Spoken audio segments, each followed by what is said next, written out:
We get points for trying. When we try, and you're gonna experience this, I experience this all the time, even with this.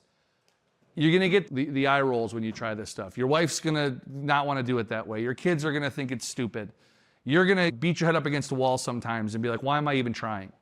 Keep trying, okay? Keep working with the tools that you have. Keep trying to fix it a little bit so that it's a little bit easier for you to do it this time, whether it's digitally or whether it's a new tool or a new app.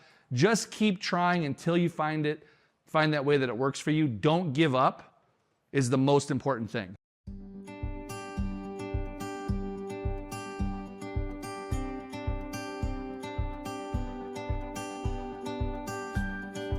Hey friends, welcome to the 1000 Houses podcast, where we encourage and equip households to make disciples in and through the home. Every episode you'll hear interviews, teachings, and conversations around what it looks like to turn your home into a hub for mission, community, and discipleship.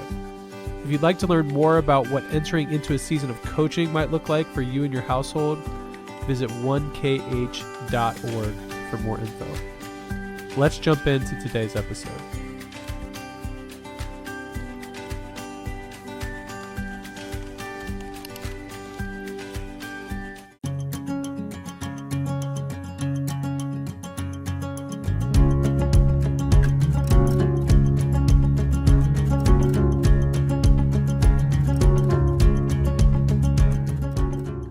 So yeah, we put together just top 10 tips of trying to implement this stuff. This is Chandler, my wife, and this is Lucas. Not his wife? Not my wife. Very much not his wife. Also, his wife Tara wanted to be here, or maybe didn't want to be here. No, she did. She did want to be here. Okay, yeah. she wanted to be here, but she's sick, unfortunately. And so she has downloaded her wisdom to Lucas to speak on behalf of the family. Chandler, you're gonna have to move in. Tim is telling us we're out of shot. So, all right. Cool. All right, so we're gonna do a top 10.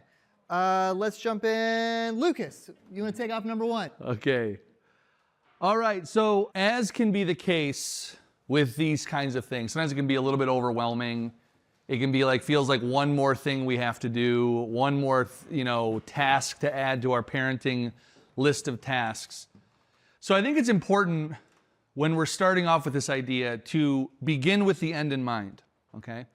I loved how Blake said, imagine a world where XYZ happens, right? Imagine a world where something that is not very good right now could be really good. And start there, okay? It's always going to be harder to include your children and to train your children into those things than it is for you to just do it yourself. It will always take you longer to include your children than it would be for you to just do it yourself. But if you have the end in mind, if your children can pick this stuff up and run with it, there is a better future that you have for your family in mind. And it's always important to keep that front and center, that we're not doing it because it's the most expedient way to get the task done right now. We're doing it because we want to be a more fruitful, more orderly family. In that way, bringing them into our work and training them is a beautiful thing that we can get excited about.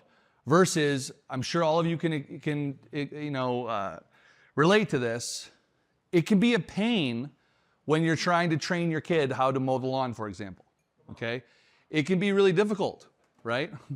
One little tip there. Yeah, I said this at the conference I was at a couple weeks ago, and it resonated. Wasn't a big deal to me, but I have found that if I try to bring my kid into the beginning of the task, when I'm very task oriented, it drives me crazy. So real quick tip, bring your kid in at the very end of the task. So when you've got like one more strip to do on the lawn and you already feel like you've gotten the job done, hand the lawnmower over to the kid and say, go for it, right? You can train a lot easier there. So begin with the end in mind, keep that vision of a better future in mind when you're doing this, and it will pay off. It's great, really good. Do you have anything to add on that? No, it's great. All right. Every process has a shelf life. I think in our household, each process gets maybe 2 to 3 months before it starts to feel like it's breaking and not working. And I think what I've learned is that it's not that it's not that SOPs don't work. It's that your family is growing and changing and the toddler doesn't nap at the same time anymore. Like everything is evolving. And so it's really like, it's something you need to come back and like adjust every couple months, retrain every couple months. Like companies have retraining and that's a normal thing.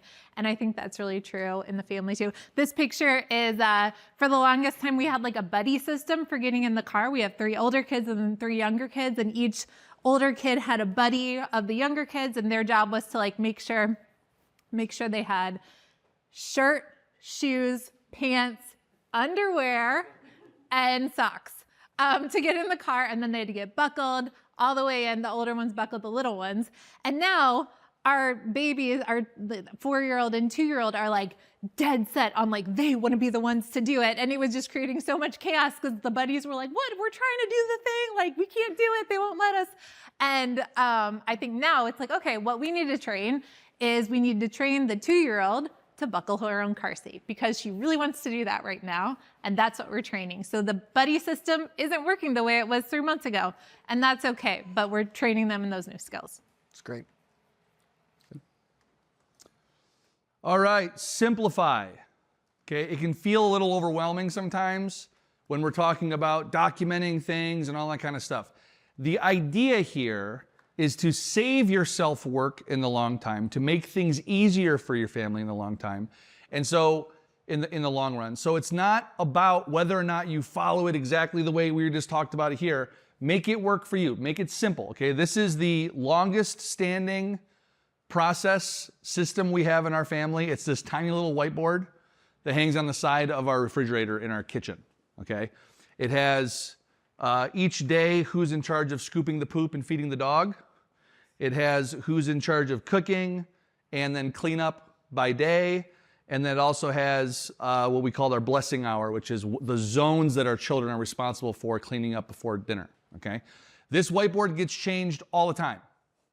The whiteboard gets erased. It gets, you know, we used to do it in document form, but I was editing it so much that I was like, I can't edit it anymore. I'm just going to go to the whiteboard. Okay.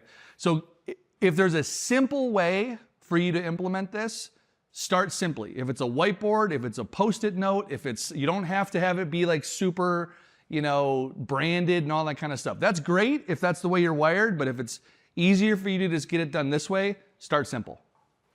This isn't the Cole brand of green No, and dark green? That's not the Cole and brand. off green? No, okay, that's right. Cool.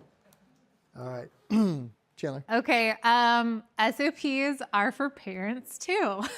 Most of the examples that we talked about have been for like kids, teaching your kids how to be helpful contributing team members. But at the start of this year, I was like, you know what? One of the biggest pain points, and if you're in CC, I've like told you all about this, and everyone in our CC is doing the same thing. So this is old news.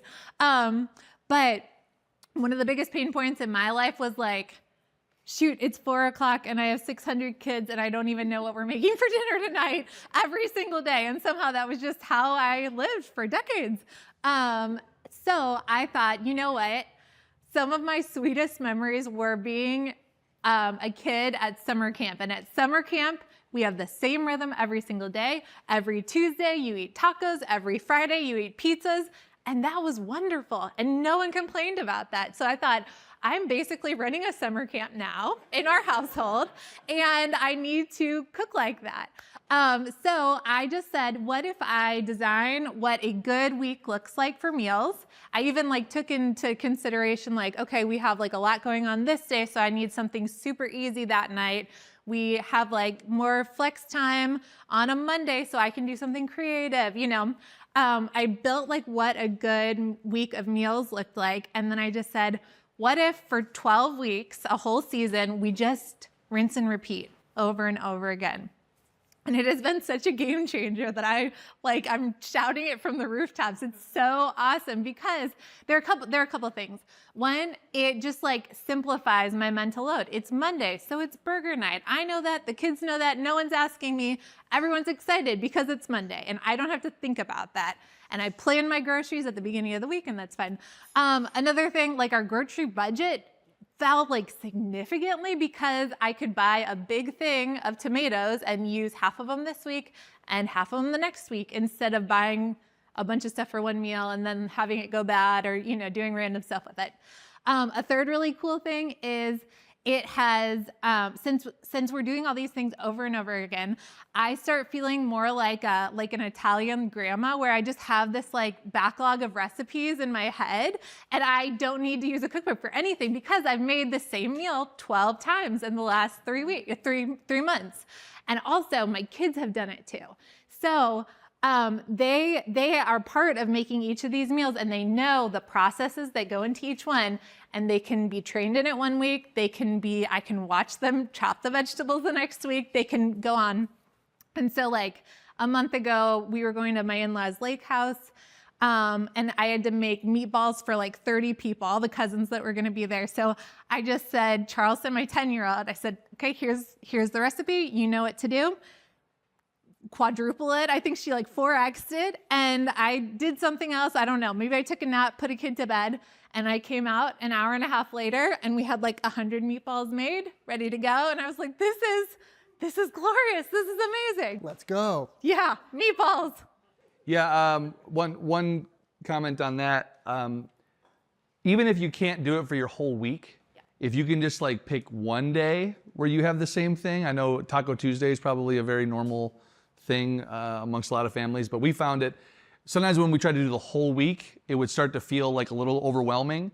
But if you can even just do this with 3 or 4 nights out of your day, it simplifies a ton. Or just like, we just do it for dinners. That's right. Breakfast, lunch, we can figure out. Yep. Yeah. Great.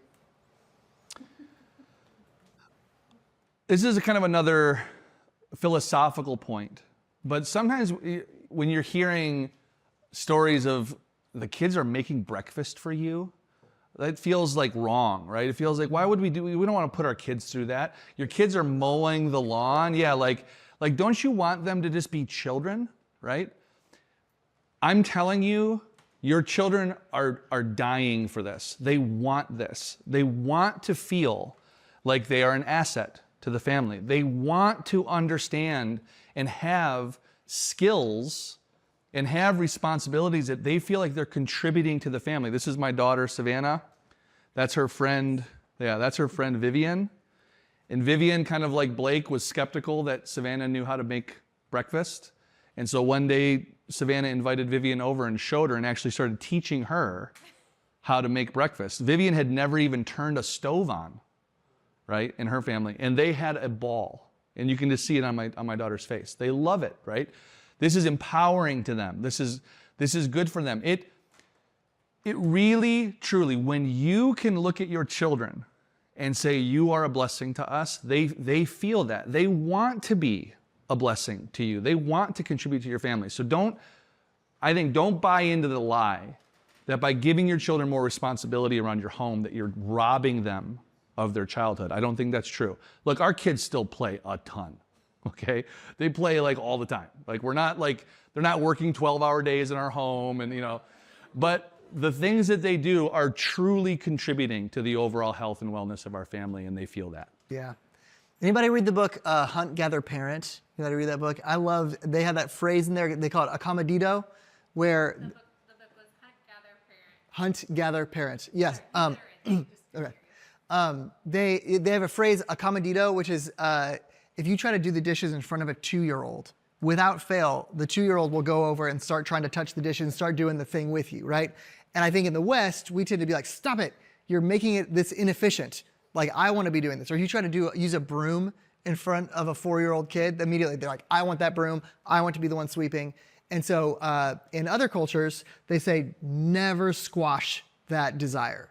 Like, indulge the 2-year-old, indulge the 3-year-old, let them help you because once you squash that desire, it never comes back. And so it's very important to kind of let it thrive because that desire is there. They want to be helpful. And it's actually, I think it's a survival instinct of like, if I can be helpful to these people, they're going to keep me around, they're going to feed me, right? And so it's important to let kids do that and don't take efficiency in the moment away from something productive for a lifetime. Oh, this is me. Yes, we talked about this a little bit. You can do rewards. This is our kids being so excited. They got to play Ninja Turtles on the Switch. They were so pumped about that. it's totally okay. You don't have to do rewards every single time, but it's okay to use rewards plus SOPs. I find that could be really helpful, especially if you're kind of getting them onto sort of a process or something like that. Yeah. Real fast on that last one. Yeah. I have found like the larger and more complex the task is, the more a reward usually is necessary, Yes. right? Picking up their shoes and all that kind of stuff, very, very simple. Cleaning up after dinner, very simple. But organizing a huge like blitz of the house to get it clean and having responsibilities, that's typically where you have to start going, okay, I need to tap into something. And again, this is human nature. We are all incentive driven. We go to work because somebody gives us a paycheck, right? We don't just do these things. Most of the things we do it because there is some incentive. So I don't think it's bad or wrong to make sure that your children are incentivized. Again, it's a slippery slope. You don't want it to be like every time you ask them to do something, they're asking how many chocolate chips they're going to get or something like that, right? But don't be afraid to use this. It's a great tool. Yeah. It was so funny, maybe a little ironic. We were trying to figure out how to create order around pickup before dinner. Kids are getting kind of wily, everyone's getting hungry, Chandler's cooking dinner. Like, it's like, how do we create order? And it was so ironic that the solution was video games. Because I feel like Chandler's not been the biggest fan of video games, but 30 minutes of video games became the magnet for the kids, just whipped through. They were asking, could we start pickup early so that we can maximize video game time? And that thing stuck. Like, it's really stuck for a year and a half. It's kind of crazy. Like, yeah. Now they're like, oh, it's 4:30, and they just start cleaning. Yes. We literally don't ask them. That one's working pretty well. That's pretty good. Yeah. Focus on ROI.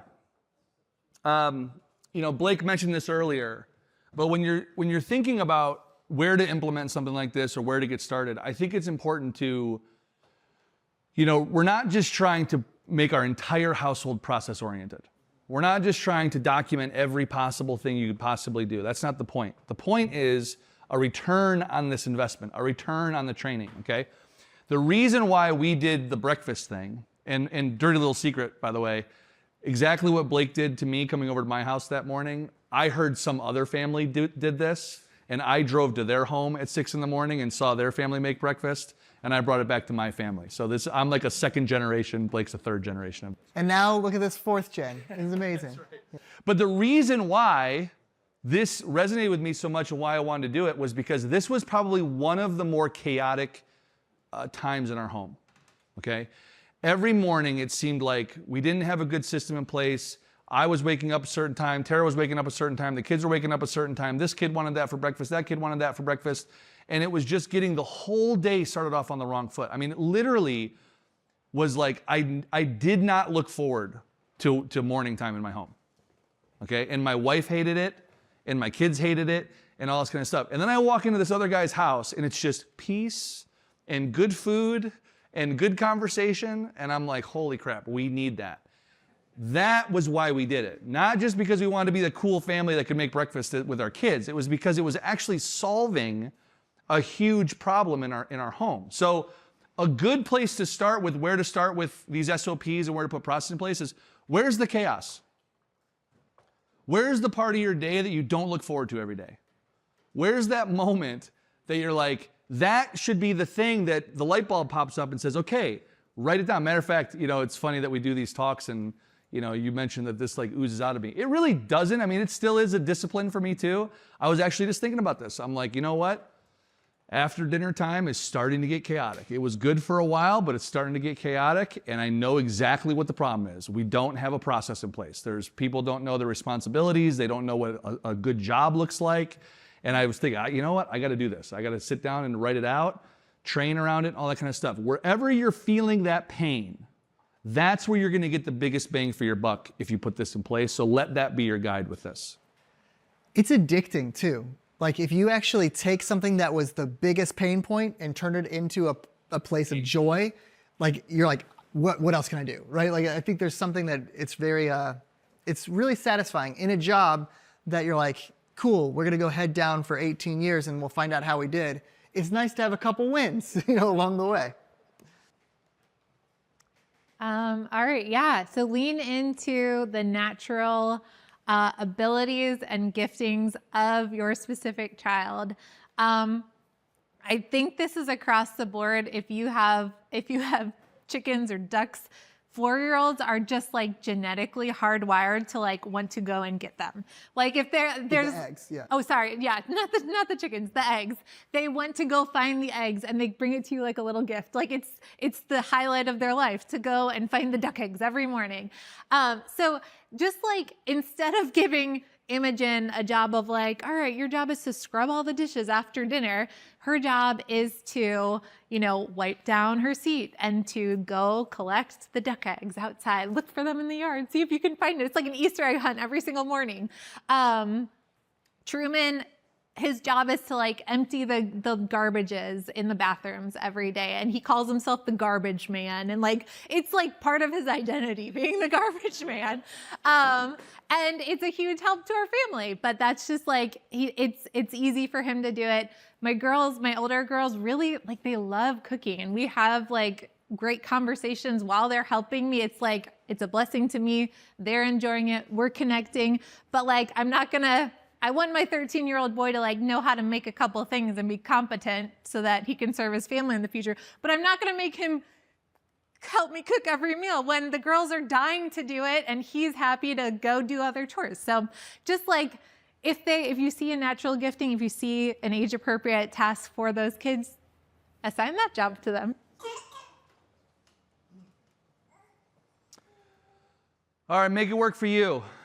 This is kind of a point of tension whenever we start trying to implement stuff in our family. My wife is a paper and pen person, and I am a Google Docs, Google Sheets person. I live inside of a digital world. It's where everything works for me.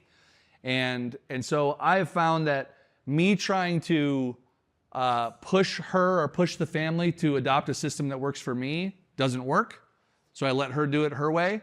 This was an example, though. I'm going to be getting more involved with homeschool this fall, and immediately I was like, I need to get everything off of paper and into a Google spreadsheet somewhere because that's where I live. So making it work for you, making it work for your family, this is where you get to bring your own creativity, your own sense of style, your own way that you do things. There is no right way to do this. There is no one size fits all kind of thing. And I would recommend, as you're getting started or maybe trying this for the first part, I say this all the time, do it badly. Don't worry about it being great. You're going to change it. Every process has a shelf life. Everything, you're going to change it 1,000 times. You're going to forget about it. Like you said, you're probably going to experiment with 15 of these and only one of them is going to stick. The important thing is that you keep doing it. The important thing, especially for fathers, I heard somebody say this to me recently, like, we get points for trying. Okay? We get points for trying. When we try, and you're going to experience this, I experience this all the time, even with this. You're going to get the eyes roll, the eye rolls when you try this stuff. Your wife's going to not want to do it that way. Your kids are going to think it's stupid. You're going to, beat your head up against the wall sometimes and be like, why am I even trying? Keep trying. Okay? Keep working with the tools that you have. Keep trying to fix it a little bit so that it's a little bit easier for you to do it this time.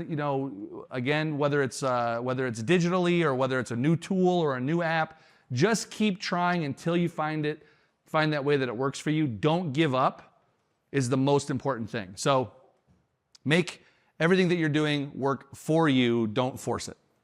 I think one thing I would add to that is like, wives, like, let your husband keep trying. Like if he tries something and it doesn't work, like, it's just an experiment. Just keep on going with it. Like let him fail, go with it. Just like be all in on it. This is like, he's trying to love you. He's trying to serve you.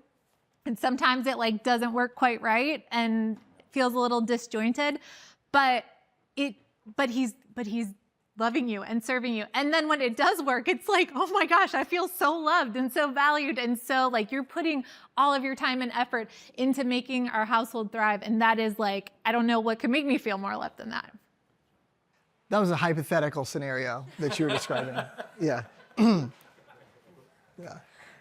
I think that a lot of marriages might have that issue. So I appreciate that. Thank you. All right, last, keep it in the family. I love the vision of this, was that as our kids get more competent, all this money that used to come into your house and then flow out of your house can come into your house and then circulate within your house. Like, how cool is that? This is a great example. The first one for us has been lawn care. We have about 2 acres, and then we have another 2 acres at a rental property. And so lawn care was a legitimate part of our budget, and my son has taken that over. And it's saved us hundreds of dollars a month for him to take that over. I'm paying him $35 per yard, so $70 a week, and he is delighted. The guy is rolling in money. And it works great for him. And like from an hourly standpoint, it kind of adds up. It's like he's getting he's spending 7 hours a week doing it. So it's like getting like $10 an hour, which is good, but not what you pay maybe a landscaper or something like that.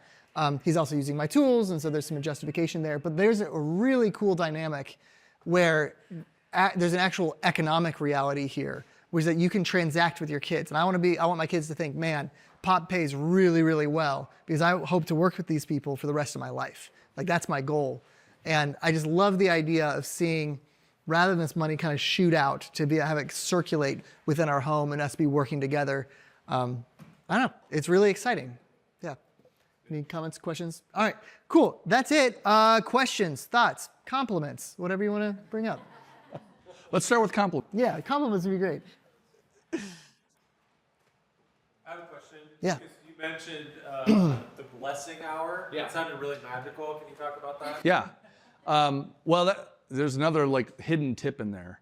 Branding certain tasks helps your children adopt them more. So I think you guys called it something pre-dinner. End of day pickup, but blessing hour sounds better. End of day pickup, we call blessing hour. So the blessing hour was, again, it was another one of those things where that short window before we start making dinner was always like all hell breaking loose in the home, and everything was a mess, and everything was stressful, and all that kind of stuff. So it was like, and this was 100% Tara.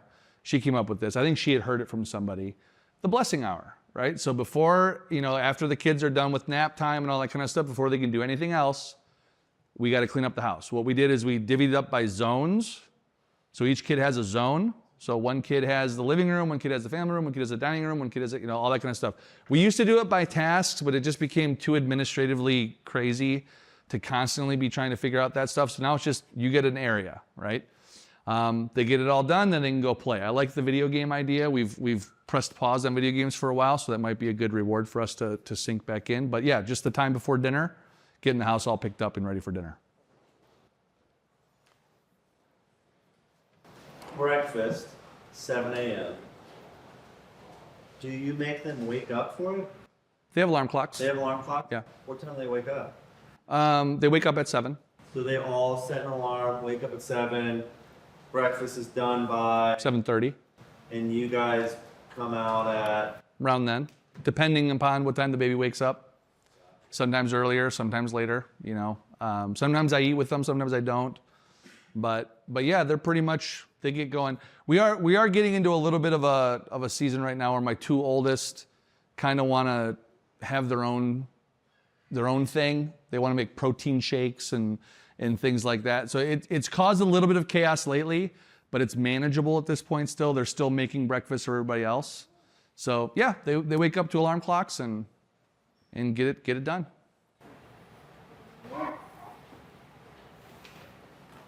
Well, on that, how much of the planning responsibility? Do they come up with a menu? Are they making the lists and are they giving them a budget, or is it more like?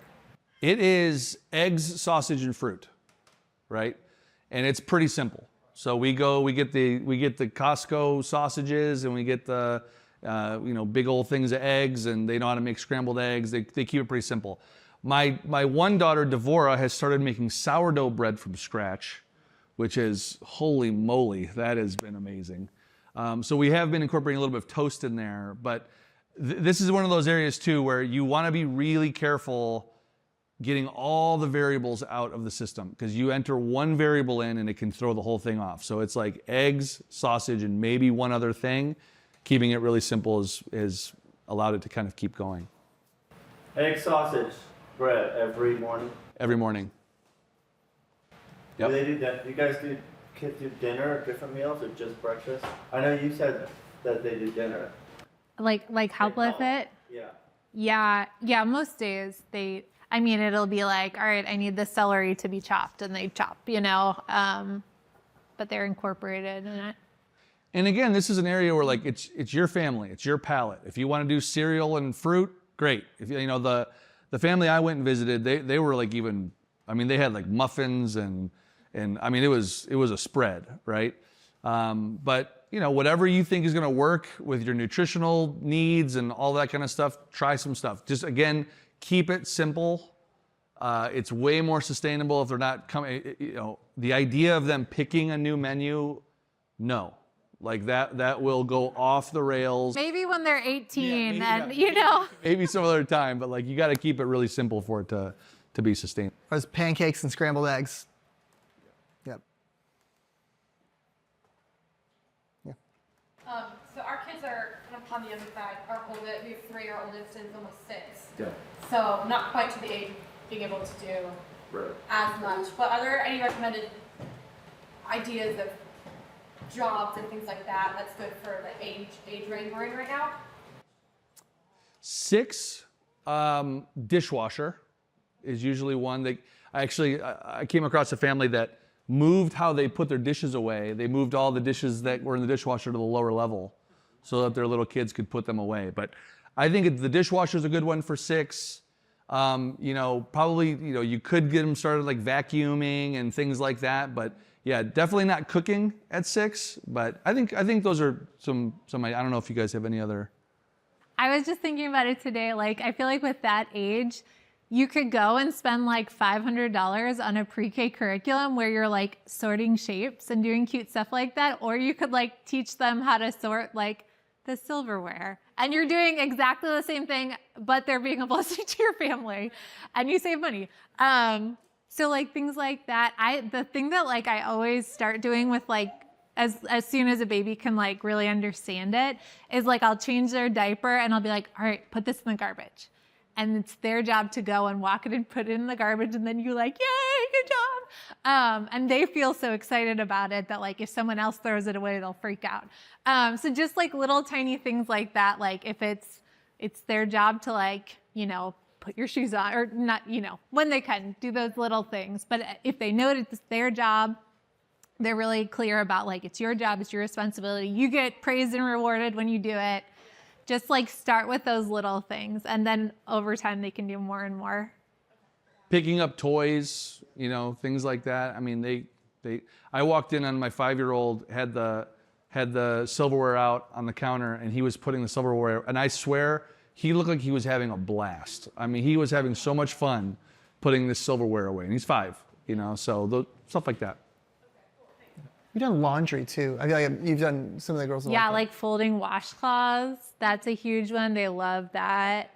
Yeah. And I think just like taking the time to like, it would be way easier for you to just real fast fold all the washcloths, but like it's going to take longer, but you're training them. I have one that are almost through. Bless you. You got examples of jobs or chores that they could do? 2-year-olds? Yeah, for 2. It's pretty ambitious, buddy. Folding towels. Yeah, I think I go back to what he was saying. Like, I think at that point, just anything that they're already finding, if they're trying to get involved with you at that age, just go with it, right? But I mean, 2 is pretty young, so they're not going to be able to pick much up at that point. But yeah, if they want to join you in a task, let them join you. Carrying stuff, like if I'm working on something, have them say, hey, you hold this, or I'm holding my 2-year-old, like, can you hold this for me? And then we walk over and like that sort of thing. It's definitely less of an actual asset probably at that age, but they feel like it, But you're not squashing the thing. You don't want to be like, go away till when you're 6 and more helpful. You're like, I need you, even though you don't really need them right now. But like, I need you to want to be needed, And that's a good reminder. I think a lot of us in this room have very young kids, or at least you don't have very old kids yet, right? It's always been surprising to me how with every year, something kind of gets unlocked. They're able to do something. You probably all experienced this, like the first time they're able to like unbuckle their own, car seat thing. It's like, whoa, like that's a huge milestone. So another just encouragement with this stuff, my oldest is gonna be 13, you have a 13-year-old, like if you've got really young kids, like just be patient. Like it gets better, it gets easier. It doesn't feel like that right now. It feels like it's only chaos and it's only liability and it's only more work. But as they get older, these things really do start to kind of unlock with your kids. And so just be patient with it. And I think there's like some reality of like your house will probably be less organized and messier on the front end when you're training all these things. And in at the end, there'll be competent people who can do it. But there's a little bit of like, you know what? We have 5 kids, 7 and under, and I'm trying to teach them how to do all these things. They're not going to do it very well, and just kind of giving yourself a little bit of grace for that, or yeah. You guys, I think just thinking about so do you write the SOP or think of, hey, I want to implement this and then present it to Chandler? 'Cause I just feel like we're kind of in this season where it's I feel 15 minutes where it's no interruption. So to have a conversation to present these things, talk about these things, I think desiring that, but bringing it to light and bringing it alive is a whole nother thing. There's your first SOP. A process to give you guys 15 minutes of quiet time so that you guys can talk through things for your family. I mean, I'm kind of joking, but I'm kind of being, real. Okay, so what's preventing you guys from being able to have that time? Okay, what could you do now to make sure you have that time? What do the kids need to be doing? Do they need to be in the rooms doing quiet time? Do they need to be picking up something? Whatever that might be, that's a good pain point to kind of steer your energy in the direction of, okay, let's start there. Yep.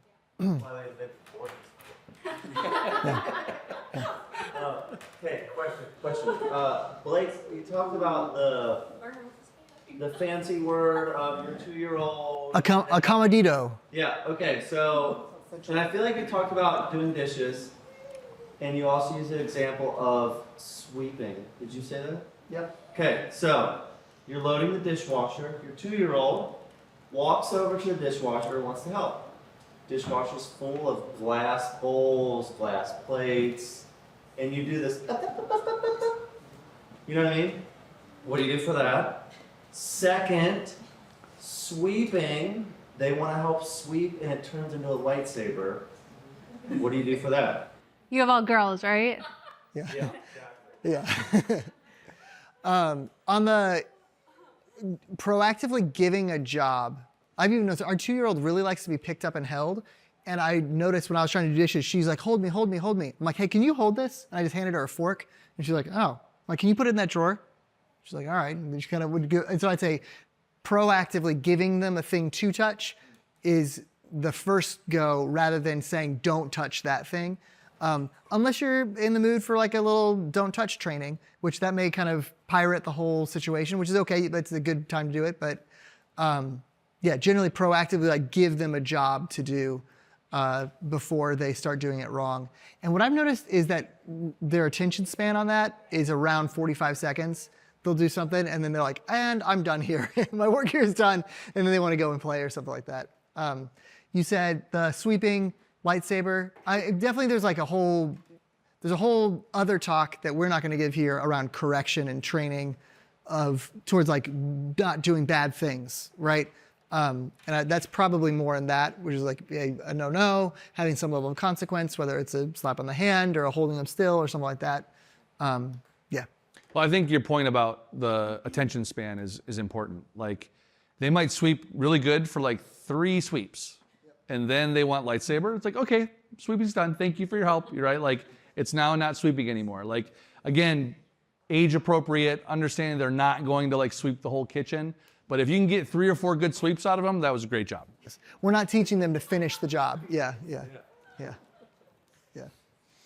Did you have? Yeah.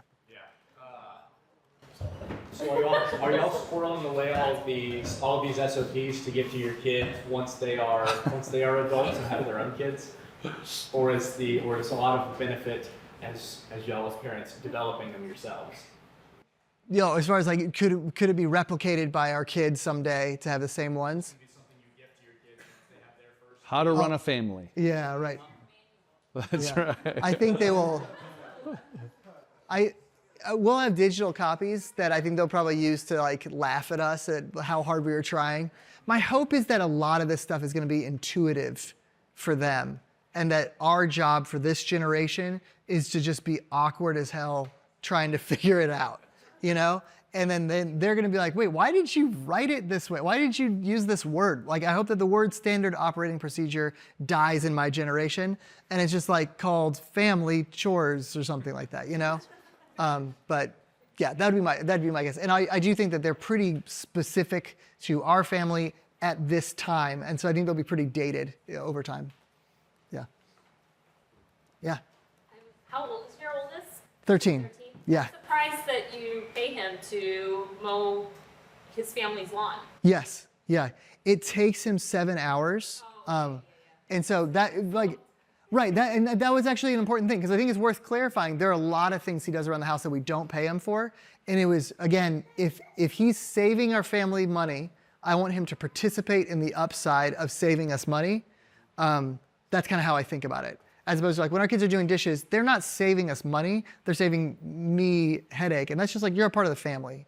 Yeah, that's the line. We also do have, hot topic, we do have allowance in our family. We had a massive debate at this conference we were at a week ago about whether or not we should pay allowance or whether or not you should not pay at all, or there was lots of various if you get opinions on adopted into my family or Lucas's family, you get an allowance, and you just get money just for being a part of the family. And also just for being a part of the family, you have to do work around the house. Those two things aren't tied together, but you're in the same bucket. I think there are arguments for going both different directions, but that's kind of how we work. So they have a certain amount of money that they get regularly. I want to watch them use that money. They can choose to blow it on dollar store toys and then realize that was a big mistake, hopefully over time. I want them to make those mistakes now so that they don't make it with buying a stupid car when they're 20. And so that's kind of our philosophy, is like, you get money just for being, and then you can get money for saving, doing a task that we would pay someone else for. You get to, if you save our money, family money, you get to participate. How old are your kids when they start getting allowance? Like 5. 5. So, and it's, you get however many dollars you are old per week. So the pay is good. Yeah, Greenlight app. There's a Greenlight app, very highly recommended. Yeah. It makes all that really seamless and easy to do. Yep. And so it automatically puts it into an account for them. They have a little debit card that they can use. And then they can also have a savings account where you can set the interest rate of what interest rate you pay them. So Our 13-year-old just started investing in Bitcoin. He did. And he's very into it. Yeah. This guy stacks sats. I know that. Yeah. All right. Let's go. Yeah. Yeah. But he figured out the system really fast where like I made a rule that you can't pull money out of savings except for once a month. And it's a 7-day wait period to pull money out of savings, because I wanted it to be like friction for liquidity. And so he has to decide how much of his money goes into the savings account. And he goes 100%, I want 100%. And he figured it out. It's 10% yield in the family bank. And he's making money. He's figured it out fast. Yeah. So do you guys sit down and have these like money business conversations with them so that like they learn these things, or like if he's investing in Bitcoin, I mean, he has to know what a Bitcoin is. How many 13-year-olds know that? I don't even know. Yeah. Yeah, those are more one-off. Those aren't like a standard meeting, but my daughter is not in Bitcoin, but she is invested in NVIDIA, which is done really well. And right through Greenlight, you can actually do stocks, right? So she gets the interest that we pay her on her savings. She gets the stocks. And again, we're talking about like $50, right? This isn't big money, but those are all little opportunities for me to explain and teach them about economics and about finance and about debt and about savings in a safe way where they're making small mistakes so that they don't have to learn that stuff on the big stuff later on. What's the Wealth Quest? What's his name? James Lenhoff. Do you can remember the name of his book? The Generous Life. The Generous Life by James Lenhoff. That book outlines pretty much the system that we're doing. I think the one that you're doing too. We just applied The Bank directly of Mom to- and Dad, he Yeah, calls the Bank it, of yeah. Mom and Dad. Highly recommend that book for money management stuff with kids. How old are your kids when you start them on good night? We were just debating this, like, do they need like a tangible, something more tangible? Yeah. before it becomes- Yeah. We're doing 5. Yeah, 5 is us as well. And 5. there's some part of me that feels like the tangible thing, but then it's another part of me that feels kind of like that's how my parents talk about, like, how can you type on a computer when you can't even touch the ink? You know, like it's like, all right, like maybe that's just a me thing as opposed to like, yeah. Lucas, can you, I'm reminded of the story that you shared with a bunch of guys when I first kind of found myself in this network of people. And it was about a time when the Pryors had put together a big, you're all going to go out to a restaurant, and something happened bad, and then they rectified the issue. Do you know what story I'm talking about? Oh my gosh. We were I there was- together. We sat next to each I other. don't remember it. See, I just told you I don't have a lot of memory. So it's a couple years ago. We went to a dinner with the Pryors are gonna have us all go out because we participated in some family teams thing. So they're gonna take us out to dinner. They're like, we want to treat you guys. And so we arrive at the restaurant. and they're like, Oh, I remember there is this. no reservation here. I remember this, for okay. the Pryors. And Jeremy's like, well, shoot. I have There were like 20 people. There were Yeah. 20 of us Yes. all at this restaurant. Yes. And so he goes, okay. It's like, we can just eat back at home. That's right. And what, were you in the car with him? I didn't see like. Well, yeah, I was. And so he called his daughter, who was at home, and said, hey, heads up, I have 20 hungry people that we were supposed to have dinner at this restaurant, and there was no reservation. Can you help and get a dinner going for these 20 people? We're going to be there in about 12 minutes. And no, they went, they scrounged through the house. They actually sent one of the kids to the store real fast. And by the time we got there, they had tablecloths out on the tables on the front porch. They had music going. They had drinks set up. They had glasses out and everything. They sat down, and we had like a 3-course amazing meal that his children put together for us on the drop of a dime. You know, it was pretty remarkable to see what a well-managed, well-ordered, hospitable, loving, fruitful family is capable of doing. Was a tiny taste of that night. Yeah. Yeah. And this is teenagers, maybe, yeah, probably Yep. oldest was like Yep. 20, something Yep. like that. 20 Yeah. down to like 12. It was you know? crazy. Yeah. Yeah. Good? Anybody else? What issues have you run into with like training different age kids? You know, like I found that like my 7-year-old trying to do different things than my 3-year-old, and like having a training time it's a little difficult. You know, like 20 minutes to train all 3 of them. Like y'all do that? Y'all have a different time with the training kid? Yeah, definitely. I think it's pretty highly attuned to each kid in terms of the level. Certain ones of our kids pick it up. They can just read the document and they got it. And other ones are less so that. Also, gender is an issue as well in terms of number of times you need to repeat things, at least in our experience, to a son than a daughter. Yeah. So it's like the, John Wooden talks about that, of like managing, coaching, and parenting are all the same thing. And it's all about taking where you're at and we're going to move you to where you could be. And that is highly unique to each individual person, where they're at and where they can get to. And so it's an individualized job of a large group of people. Yeah, and I think that, you know, when you hear this stuff, and I'm sure a lot of you are doing things in microcosms and what. Maybe your kids aren't all making breakfast or all that kind of stuff, but we're doing this in microcosms all the time. It's always surprising to me, actually, how little effort this takes.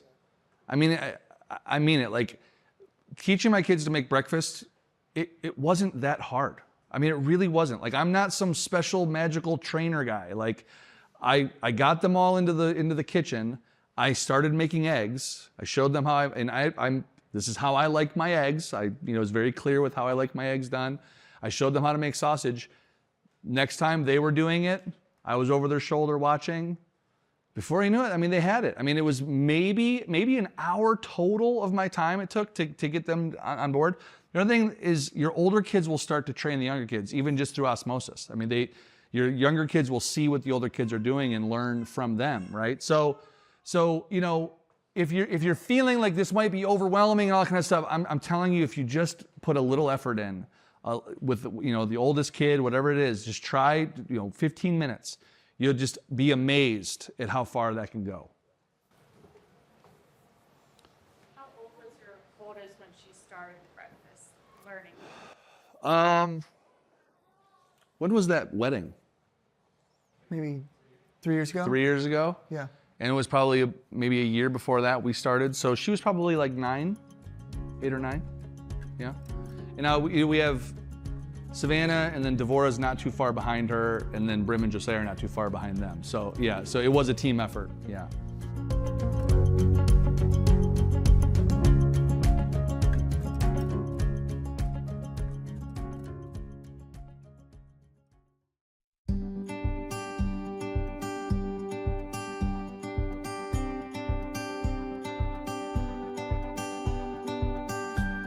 Well, friends, thanks for listening to today's episode. If you'd like to learn more about 1,000 Houses or discover what a season of coaching might look like for you and your household, visit 1kh.org.